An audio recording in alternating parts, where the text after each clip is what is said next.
Welcome to the next episode of the Living Library podcast. This podcast is organized by the Hoff Family Arts Foundation, Inc., and the program as a whole is in collaboration with the Beverly Free Library in Beverly, New Jersey. It is in this podcast that we strive to answer the question, who's recording history happening right now? The Hoff Family Arts Foundation hopes to do this by bringing in notable people from the community and notable workers from the community to sit down and talk about their experiences growing up in our little city. We would like to start off by saying that we will not be censoring our guests during these talks, so viewer discretion and listener discretion is heavily advised. If you'd like to be present for one of our live tapings, they happen on the fourth Thursday of every month at 6:30 at the Beverly Free Library. Please take a look at our social media, Hoff, H-A-A-F, Family Arts, on Facebook and Instagram to keep up to date on our latest projects. Please enjoy the show. Today we have Mr. Richard Zanoni with us, and he's here to talk to us about the culture of Vietnam. So without further ado, please take it away. Okay, thank you. Well, welcome to the Living Library program. And it was Paula Teixeira who contacted me and asked me if I would do this. And she was supposed to be here. I got a text from her earlier today. She had a death in the family, so she couldn't be here. But it was through my involvement with her. She was the coordinator of the Beverly Edgewater Park Parade and has been for years. And she asked me to be a participant in the parade in 2019 and 2023. And she asked me to be the Grand Marshal in 2022. And then she asked me to be the keynote speaker at the Beverly National Cemetery on Veterans Day. And I've done that from 2021 to 2024. So through those things, Paula said I would be a good person to come and make a presentation at the Living Library program. Now, this evening's program is about the cultural side of Vietnam. Everybody saw the war on TV, they read about it in the newspapers and all of that. But really, people didn't know the culture of Vietnam. So that's what I am going to present tonight. These photographs you see here, there'll be 21 of them. They don't depict the brutality of the war. They show the people of Vietnam. And this year marks the 50th anniversary of the fall of South Vietnam and the 52nd year anniversary of the withdrawal of the United States from South Vietnam. So you can ask me questions at any point, okay? Feel free to ask me any question you have. Well, let me begin with some background. In 1968, I was teaching high school up in Hamilton Township in Mercer County. Midway through the second semester, the draft board, in those days, you were drafted, okay? Now it's an all-volunteer army. But the draft board classified me 1A. I was classified 2A, which meant an occupational deferment. When they classified me 1A, that meant I was eligible for the draft immediately. But I was still teaching. So I went to the draft board and I appealed. And I said, look, I'm teaching, at least let me finish the school year. So they gave me the 2A deferment back again. But I knew that was only going to be temporary. School ended in June. In July, I was drafted. That's how quick it was. So they said, you'll probably go to Fort Dix for basic training. Fort Campbell, Kentucky. Okay. From Fort Campbell, Kentucky, for basic training, I went to Fort Lee, Virginia for advanced training. And while at Fort Lee, I asked the head of the school, I said, look, I'm a teacher. I'm sure the Army could use instructors. What do I have to do to be an instructor here? He said, oh, great. He says, write a letter to the commanding general, give him your qualifications, and as soon as you graduate, you'll be attached to the school. I said, okay. Well, time went on. I didn't hear anything. And I would go to the head of the school, and I would say, what's happening? I haven't heard anything. Don't worry about it. Well, it was almost time to graduate, and guys were getting their orders. Guys were getting orders for Vietnam. Guys were getting orders for Germany. I don't have my orders yet. So I went to the head of the school and I said, I don't have my orders. Guys are getting their orders. He said, I'll tell you what, leave class early, go across the post, go see this Sergeant Major so-and-so at the headquarters, and he'll tell you what your status is. I said, okay. So I go across the post, go see the Sergeant Major, pulls out a filing cabinet drawer. Your name is Zanoni? Yeah. Says here you're going to Vietnam. So much for Army promises, right? Okay. Right? Okay. Now, have you ever seen the movie Platoon? You've seen the movie Platoon. That is probably the most realistic movie I've seen about Vietnam. That's the movie with Charlie Sheen, Willem Dafoe, and Tom Berenger. When we went to see the movie, Marge and I went to see the movie, when it was over, the lights came up, nobody spoke. Everybody just walked out of the theater into their cars. Not a word was said. Halfway home, I didn't say a word to Marge. And she said, "Are you all right?" And I said, "Yes." I said, "But that was the most realistic depiction of Vietnam I ever saw." So if you ever see that movie, it's realistic. So I get orders for Vietnam. I'm sent to the Army airfield in the city of Can Tho in the Mekong Delta, that area of South Vietnam, which was the southernmost portion of South Vietnam. It was 75 miles south of Saigon. The Mekong Delta was known as the Rice Bowl of Southeast Asia. If you're in a helicopter and you look down, you see all these rice paddies, okay? Those square plots, okay? It was amazing. It looked like a checkerboard, okay? All these rice paddies. I was assigned to the 164th Combat Aviation Group, and my first job was an armorer. And I was in charge of all the weapons and ammunition. After about 6 months, I was promoted to sergeant and put in charge of all supplies from writing paper to helicopters. And I held a position that someone usually held who was 2 ranks higher than me. So as a supply sergeant, I begged, I borrowed, I traded, I scrounged, and I stole to keep men supplied for their needs, okay? In my capacity, I flew in 6 different types of aircraft, and I went to 8 different cities and towns. About 3/4 of the way through my year there, the command sergeant major of the 1st Aviation Brigade approached me, and he said if I would extend my time for 6 more months, I would be promoted and assigned to Long Binh, which is one of the safest areas in South Vietnam. I said, no way. I was there for a year. I was going to stay 1 more day longer than I had to, absolutely. Eventually, the Army appreciated what I had done, and they awarded me the Bronze Star for my service. And there's a frame there that shows the medals I received, including the Bronze Star. So when I came back from Vietnam, I had time to serve, and I was sent to Fort Huachuca, Arizona.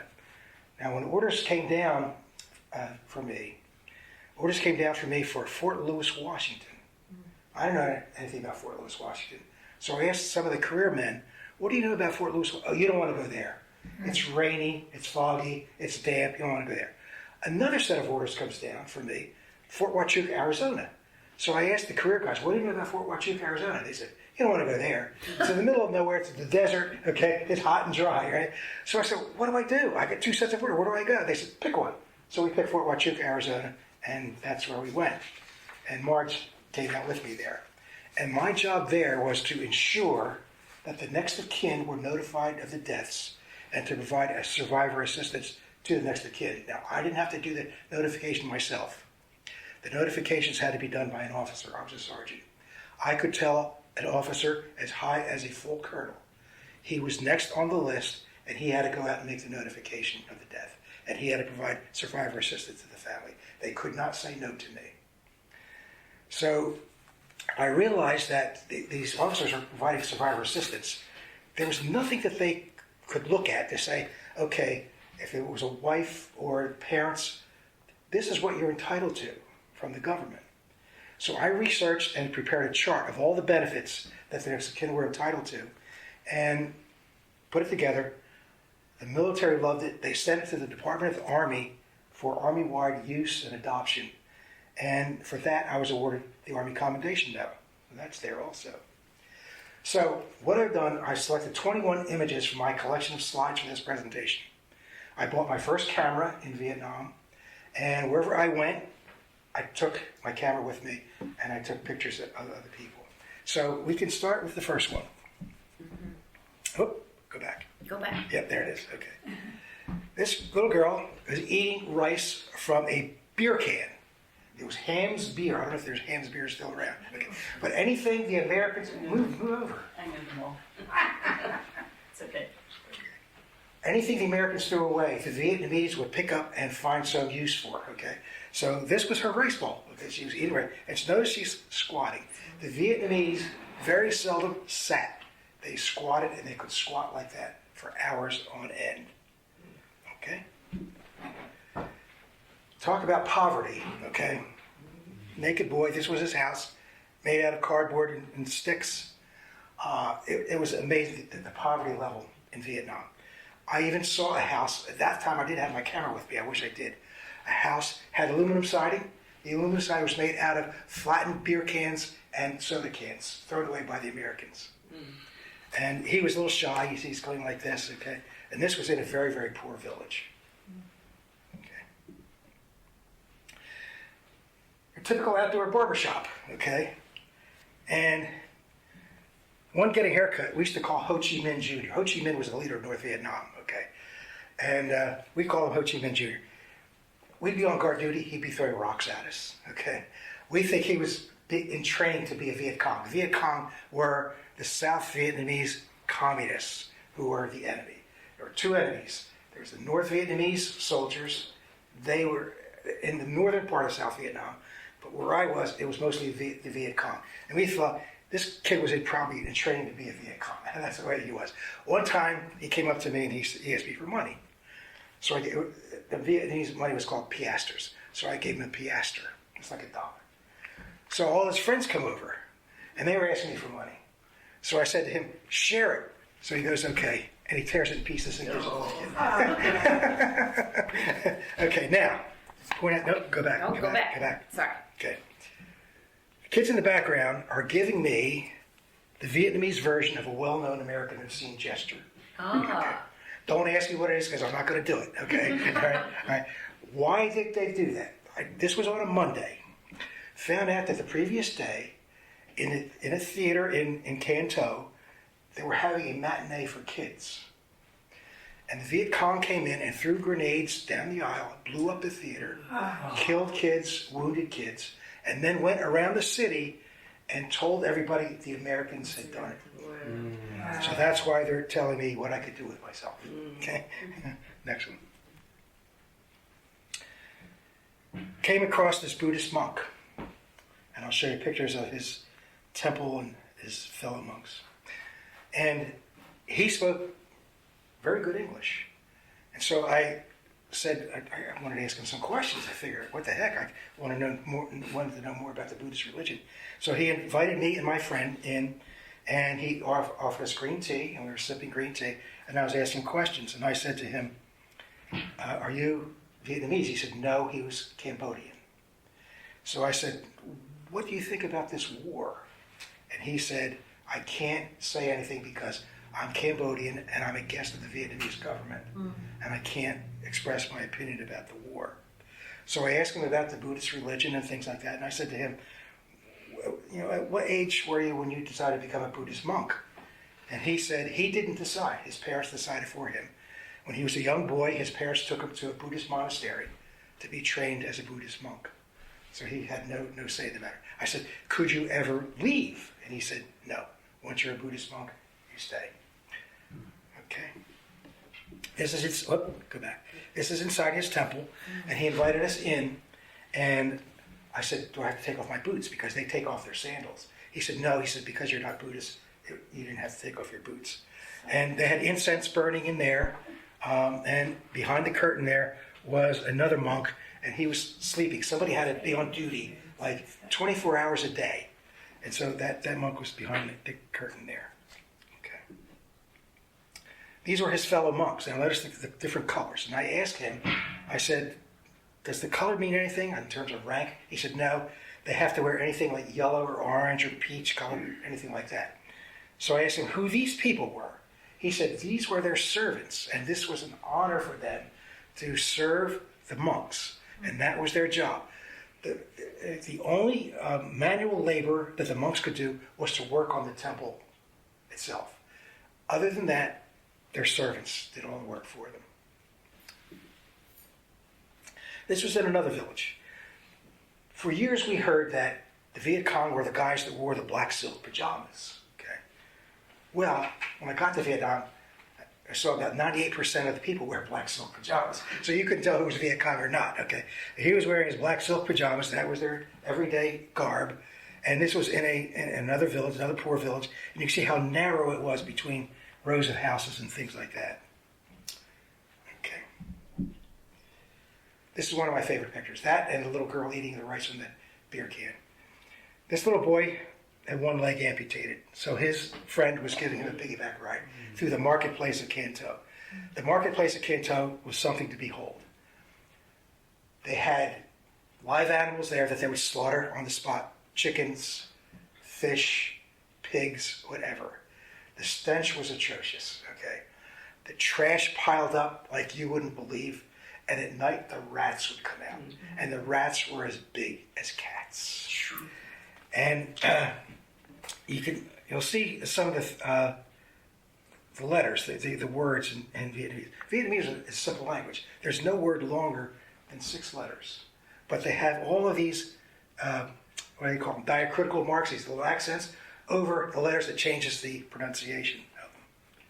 And you can see back here, this one wearing this conical hat. Most of the people wore these hats. Okay. This was his grandmother. She was taking the boys through the marketplace. Now she's probably not as old as she looked. They have a very, very hard life, a very, very meager diet, and but she was there, and you see some drool on her chin a little bit, okay, and her teeth are brown. They chew what's called betel nuts, and it stains their teeth brown, okay. And all the old people chew these betel nuts, and they spit, wherever they are, and not only spit wherever they are, they squat wherever they are, okay. Okay. There she is wearing the conical hat, okay. This was unusual because she's sitting down. She's not squatting, okay? And this was in the marketplace. And as I said, the Mekong Delta was the rice bowl, but not only the rice bowl, but they grew a lot of fruits and vegetables. So if we wanted fruits and vegetables, we would go down to the marketplace and we would haggle. We wanted potatoes or onions or something like that. These are like limes. I don't know what these things are. I don't know what that is. And I don't know what this is over here. But they were selling their wares at the marketplace. Another one of my favorite pictures. This was a ferry boat, okay? My friend and I were walking along this canal, and we figured that, well, the only way we can get on the other side is she would have to row us across. Unless we walked a couple of miles down to the bridge. So I said, why don't we go have her row us across? Well, she had a little can here, and you put in a couple of coins, and she would row you across. So while my friend and I were arguing, should we go or should we walk down to the bridge, this little old man gets on board, and of course he's standing up as she is standing up. So my friend gets on, there's 3 people on there already. And my friend says, come on, she's ready to shove off. So I go to step on the boat, and my back foot slipped in the mud, the muddy bank, and I fell in with my camera. The boat overturned. They were all in the water, okay? She lost all of her coins, okay, in the bottom of the canal. She's comes up out of the water, she's cussing a blue streak, okay? People gathered on the bank, and they're pointing to these 2 crazy Americans. Look at that, look what happened to them, right? Okay. Now, I have to tell you, go back. Oh, sorry. I have to tell you about these canals. These canals were their source of water. It was their sewage system. They would bathe in it, and they would wash their clothes in it, okay? So, here we are, soaking wet, knowing what goes on in that canal, okay? So I said, well, we better walk down to the bridge. So we walk down to the bridge, we're soaking wet, and we see a Jeep coming by, an American Jeep coming by. So we hitchhike. And the guy said, how did you guys get so wet? I said, you mean it didn't rain on this side of the canal? So I said, we had an outburst. I wasn't going to tell him where we had been, okay? So we go back to the airfield. And our showers consisted of, we had like a tin can. We'd fill it up with water, and then we'd just douse ourselves. So I did that for about an hour, and I had to get a new camera. And you can see a couple of pictures, like this one here. There's a water stain here. That's because I had a little canister of film in my pocket when I fell in. Fortunately, the film wasn't destroyed. But yeah, that's the ferry boat. we came across these guys. We thought this was it. They're carrying Chinese communist rifles. We thought, okay, here's a Viet Cong, right? They were in these trees back here are banana trees. And they came out of the banana trees. You go, oh boy. So they said, no problem. They said they were called Civilian Irregular Defense Militia. They were responsible for the defense of their village, but they had Chinese communist rifles. So whether they're telling us the truth or not, I don't know. But I'm here to talk about it. Yeah. So. Okay. Oh, sorry, I was getting Civilian Irregular Defense Militia. Right. Okay, here you see, okay, debris floating down the canal, kids taking a bath, and mom washing her clothes. Okay, I'll leave it out. Now, here's an outhouse, right? Where did the outhouse go? Right into the canal. Right? Yeah. Did you ever see the poster Uncle Sam Wants You? Yeah, okay. This is the Vietnamese version, okay?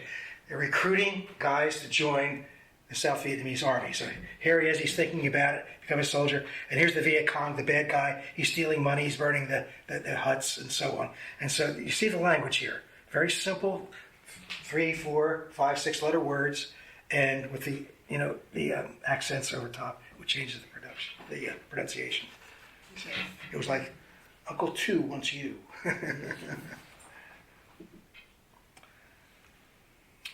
American astronauts went to the moon in peace for all mankind, July 1969.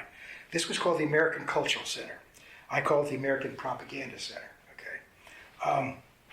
On the back of the table there, you'll see some little cards they're called Chu Hoi passes. Chu Hoi means open arms. That means surrender. And so the American Cultural Center would print these up and throw them out of helicopters and so on to the Viet Cong, saying surrender. And a couple of them, if you look on the back, it shows types of weapons and the amount of money they would get if they turned in these weapons.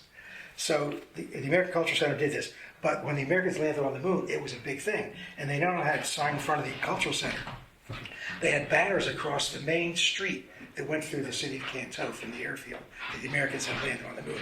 Now, the Vietnamese, they probably were wondering where their next meal was going to come from. How could they comprehend Americans landing on the moon? And I do have a picture of a guy. He was standing in front of, I think, this display here, reading about the Americans. They had pictures of the astronauts who landed on the moon.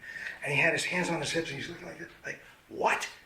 Landed on the moon? He probably couldn't even comprehend, such a thing. This guy was coming back from the marketplace. He had a basket, and he had snakes in the basket. He bought snakes. Snakes were going to be dinner that night. They not only ate snakes, they ate cats, and they ate dogs. I saw a man, he had a puppy in his pocket. And I pointed to it, he said, that was chop, chop, chop, chop, that's the eat. Okay, yeah. And look at the kids in the background, they're horrified. Because he reached in the basket, pulled out the snakes, and made the snakes crawl up his arms. So, yeah. And you see his hat, and here's another guy with that same hat. And he was coming back from the marketplace. Go back. Oh, sorry. He had, next one, okay. He had potatoes and he had firewood. And he was mopping his brow, and it was very hot. It was very hot and humid there. Every day. There's the monsoon season. It rained during the monsoon season every day, but not all day. The sun would be out in the afternoon. It would get cloudy. It would rain, and rain hard. Sometimes you couldn't even see your hand in front of you. It rained so hard. It stopped raining, the sun would come out again. This was in the mountains of a place called Vung Tau. Vung Tau was kind of a resort area on the South China Sea. Americans could get a 3-day R&R, a 3-day pass, for a little vacation, mini vacation, on the South China Sea at Vung Tau. So could the Viet Cong.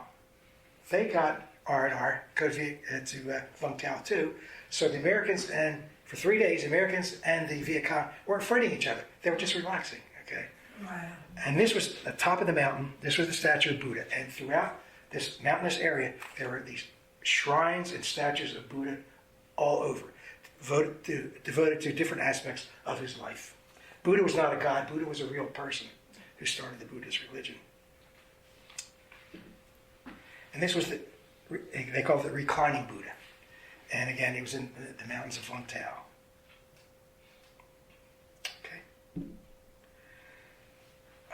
This was a beggar family. There was no mother around, 2 little kids and the man. In a little cup there, people would come by and drop off coins to them.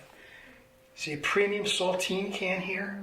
Again, thrown away by the Americans, and they picked it up and used it for something.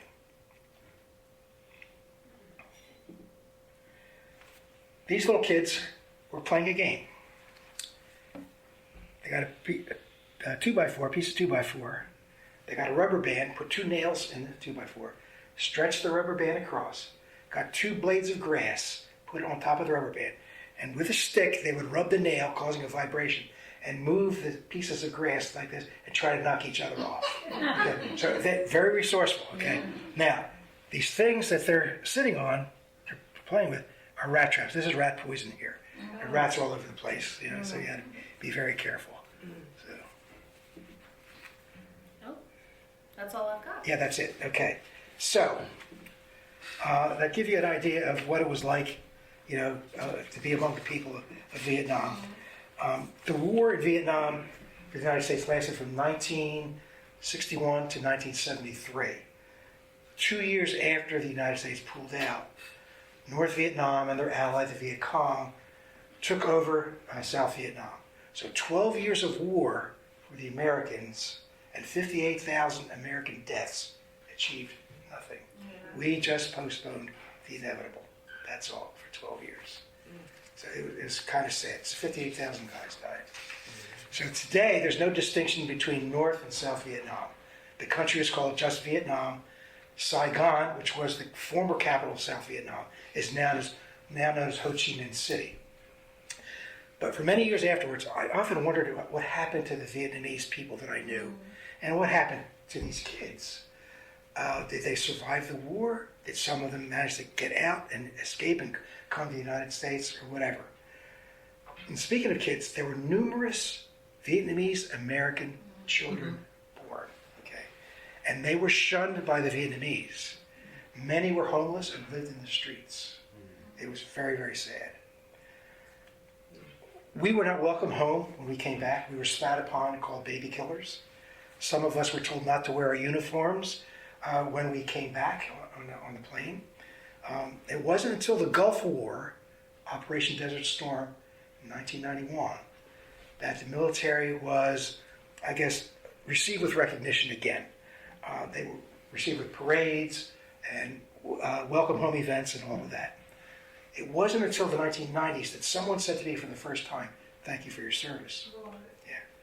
Now, when Vietnamese veterans meet each other to this day, if we're wearing a hat like this or a shirt or something that shows each other that we're a Vietnam veteran, we say to each other, "Welcome home, brother," because nobody said welcome home to us when we came back. So I want to thank John Haff for directing this program, and Kelsey, who put this presentation together for me. This is only 21 of probably several hundred slides I have. Wow. And I do have the war side too, but you don't see that. And so the first time I showed these, I knew I was going to go back to teaching after I got out of the military. That's why I took the cultural side. Okay. So when I came back to teaching, I showed this to my classes. Well, the other history teachers heard about this and said, "Well, can you show it to our classes too?" In 1975, I was taking graduate courses at it was then Trenton State College, down the College of New Jersey. And I had a professor who was a retired colonel in the Army. So in his classes, he was showing his slides in Vietnam, which was mostly the military side, the war side. So I asked him for equal time. I said, "Let me show you the cultural side. Let me show the class the cultural side." So I did. So after the United States pulled out of Vietnam, Vietnam was asking the United States for $300 million more to continue the war. So there was a big debate in Congress over it. So this Dr. Fox, my professor, wrote a letter to the Trenton Times saying we should give them $300 million more to continue the war. So I wrote a letter back and I said, we should not, because we have nothing to show for it. And, it's just going to just prolong the inevitable. And I said in my letter to the editor, if anybody wants to see the cultural side of Vietnam, contact me. Well, I was contacted by PTAs, Lions clubs, Rotary clubs, different organizations. And I was on the road at least one night a week. I was out giving a presentation, about Vietnam. And in 2016, I had these 21 photos in large 8x10 pictures, framed and matted, and I had them on display at the Burlington County Library in West Hampton. And then I donated those pictures to my alma mater, St. Joseph's University in Philadelphia, and they had it on display, and I gave a presentation there to faculty and students and staff. And then they archived them in their library. So these photographs have made the rounds, that's for sure. So I want to thank you for coming out this evening and to listen to this old soldier. As General Douglas MacArthur once said, old soldiers never die, they just fade away. So let me fade away.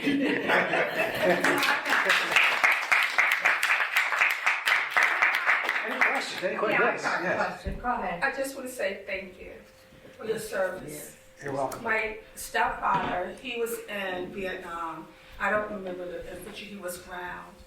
And many a nights, we had to take him over to the Vietnam hospital in Philadelphia.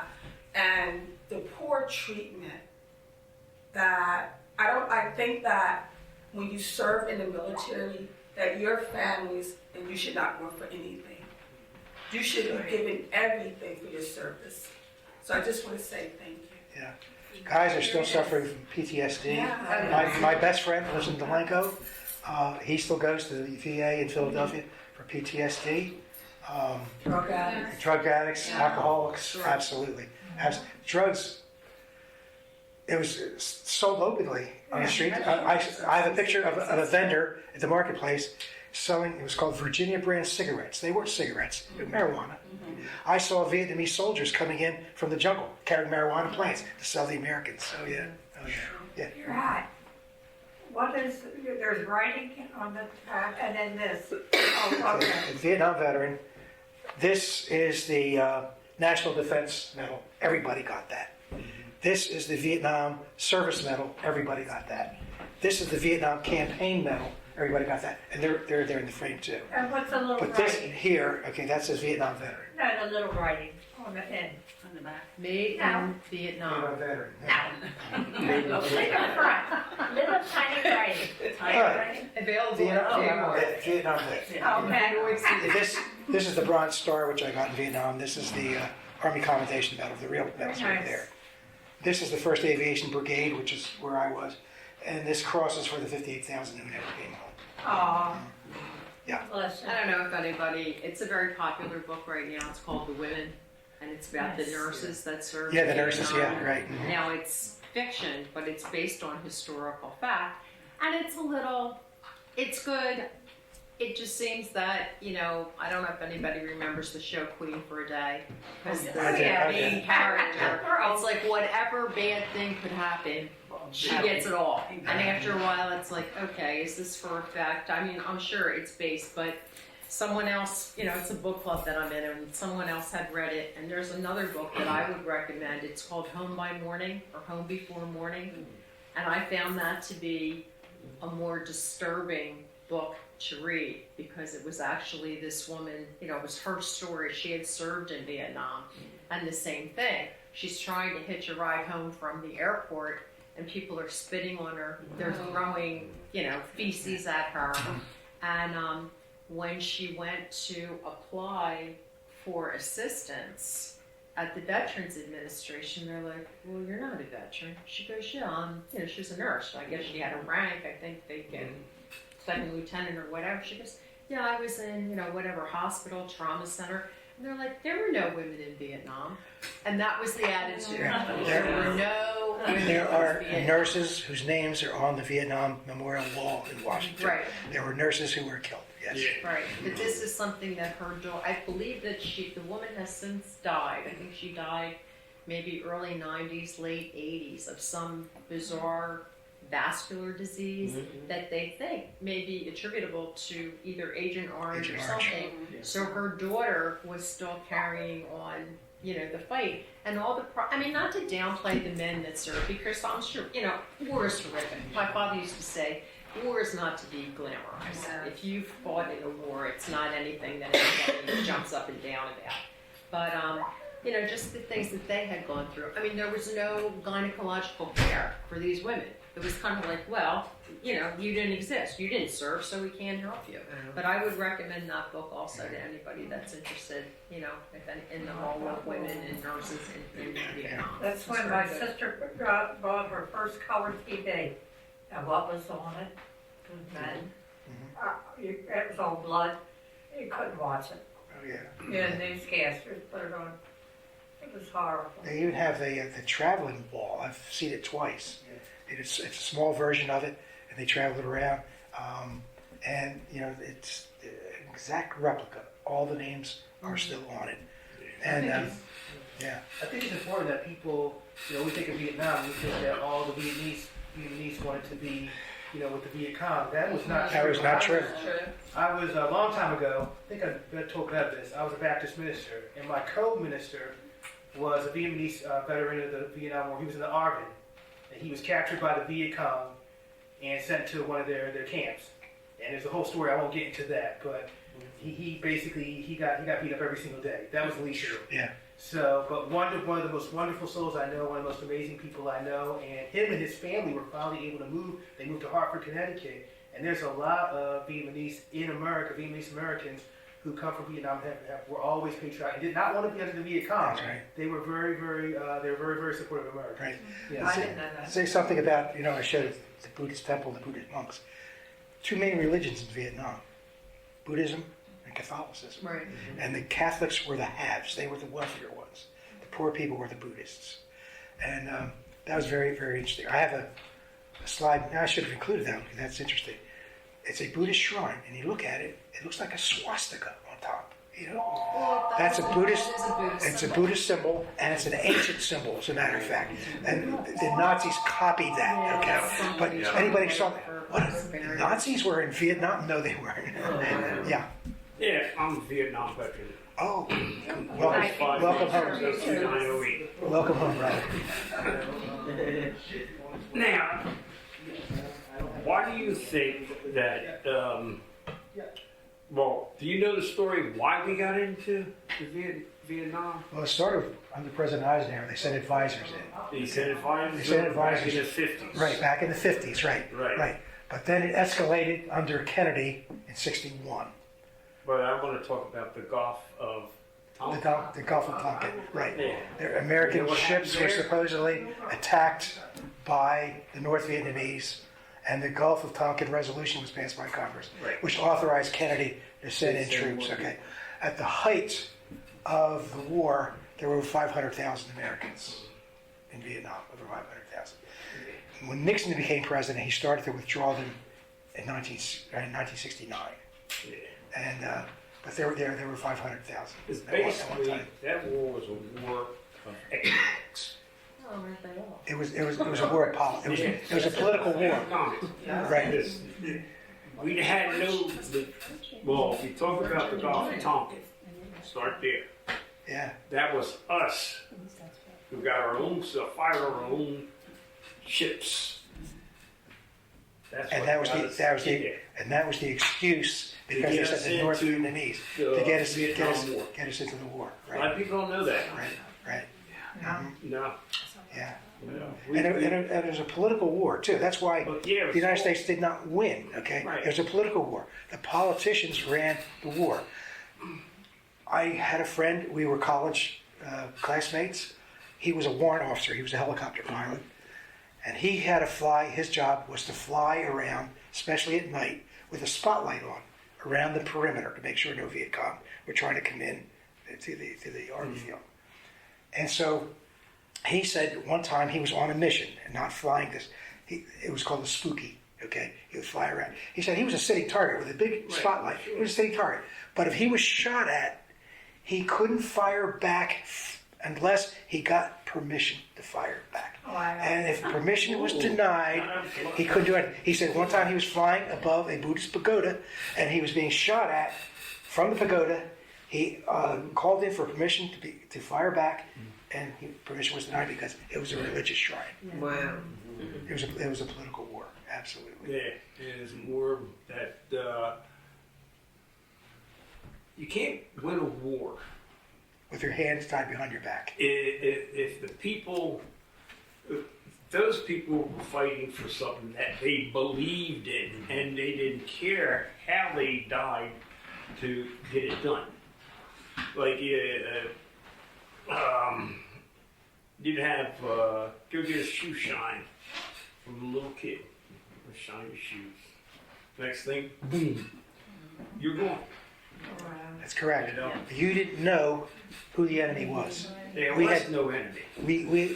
We had people who worked at the Army airfield by day, but they were probably Viet Cong at night.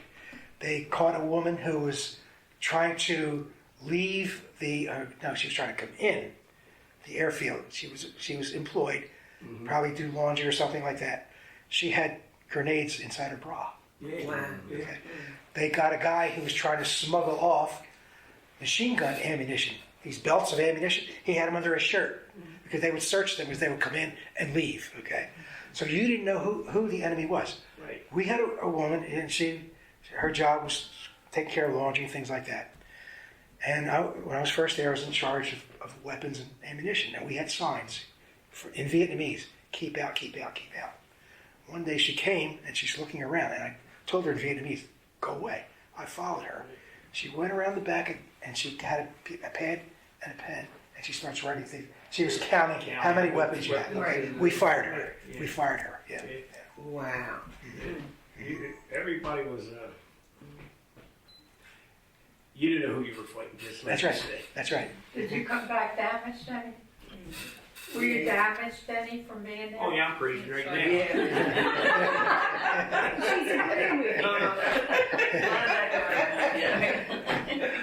Not so much damage as the, I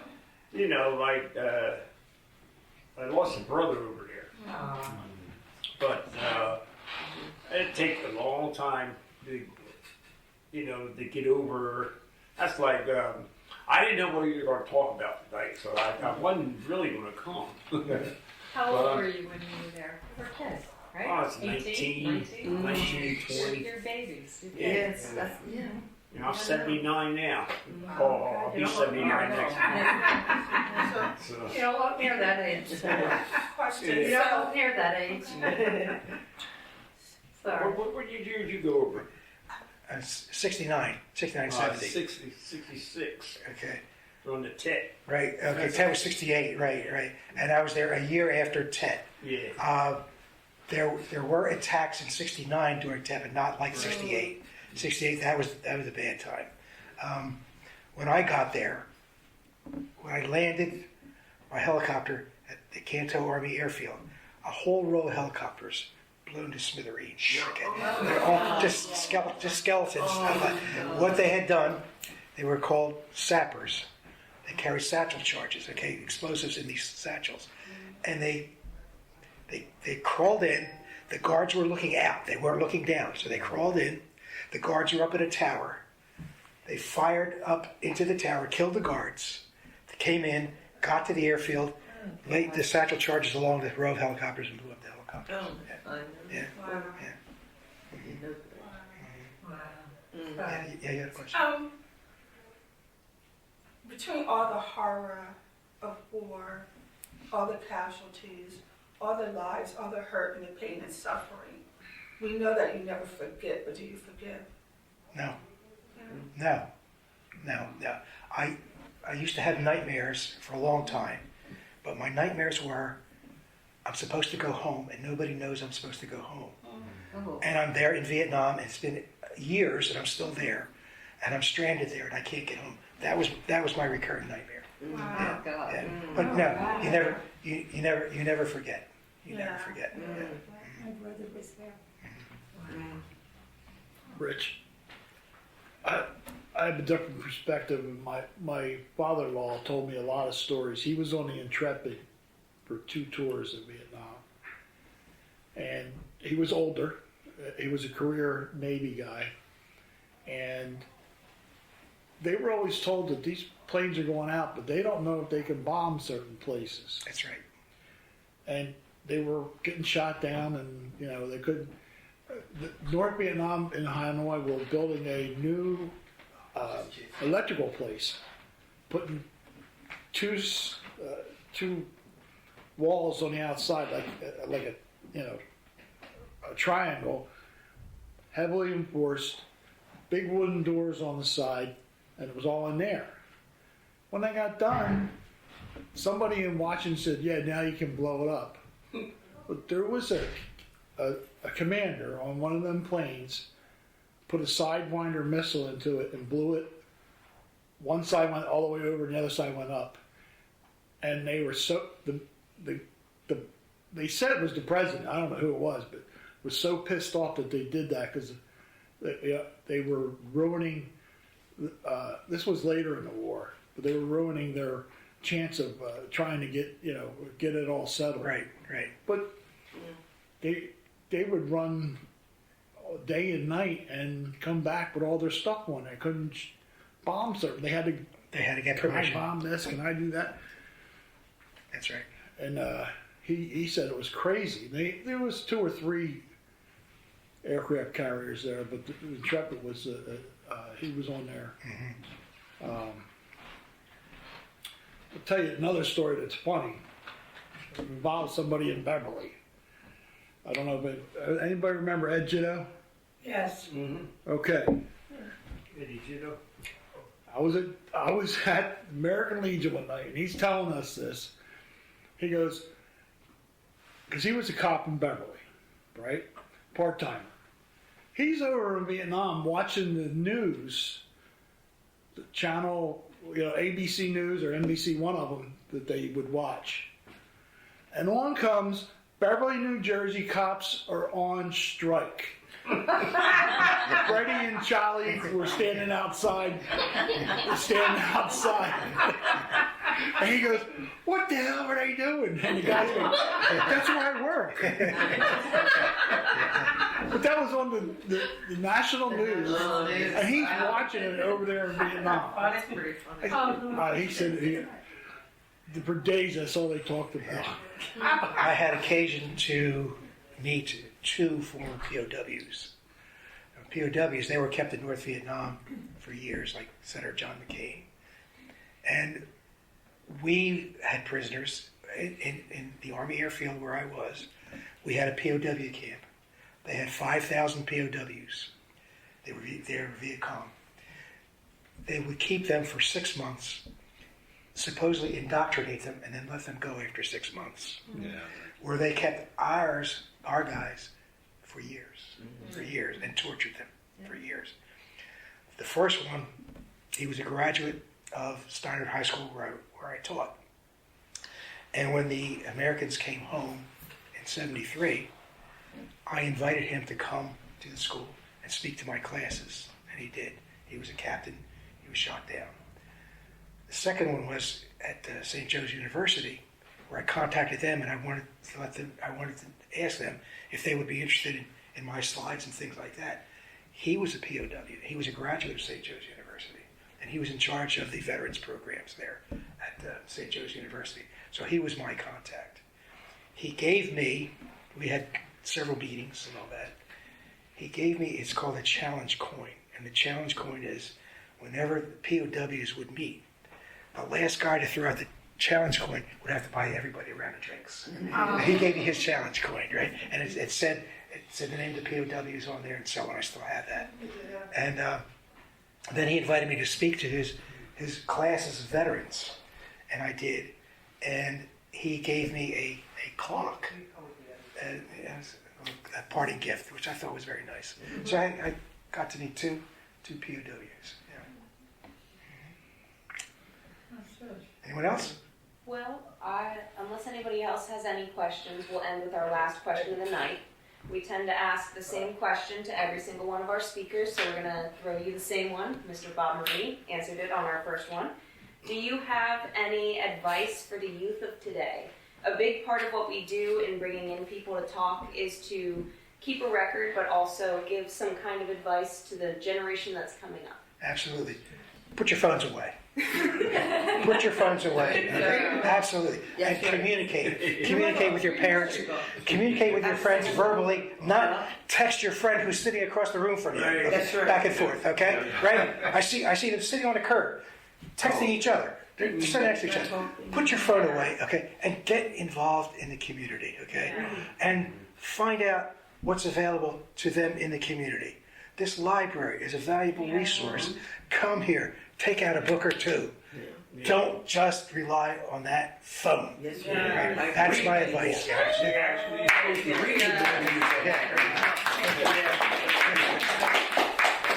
just want to say something real quick. Another is like to me, the whole point being too that freedom is not free. That's right. And you have people walking around with this entitlement. It's not, you know, and that's one of the things that I say to people, like, you know, you talk about this and that, but you don't understand with the history of America. And as being an African American, I'm like, there are people dying to come here. You don't see anybody dying to go out. That's right. Okay? So, to be able to tell our young people about the history of America, and not only black history or whatever, but the basic history of our Constitution and what America stands for, the privilege that we have to be Americans. You know, sometimes I stay up late and I watch Jimmy Kimmel.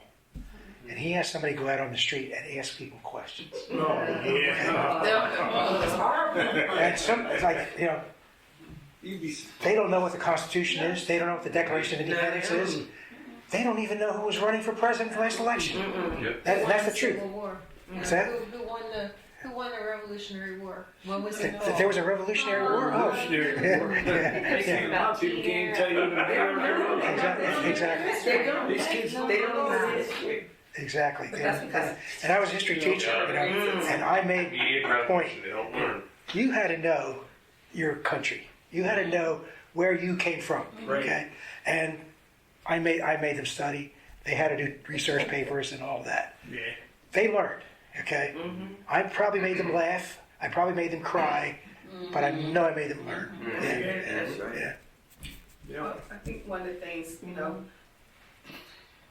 if we don't learn from history, we're doomed to repeat it. That's right. Absolutely. That's right. Look at the world now. Right. Yeah, That's right. That's right. Yeah.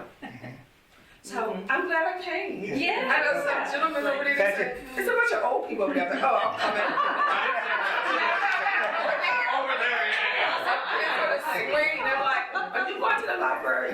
I'm like, well, what's going on? There's a bunch of old people over there. I'm like, well, I'm going. To back up a little bit with that professor of mine I had in graduate school, after I wrote my letter, he wrote his letter to the editor of the Trenton Times.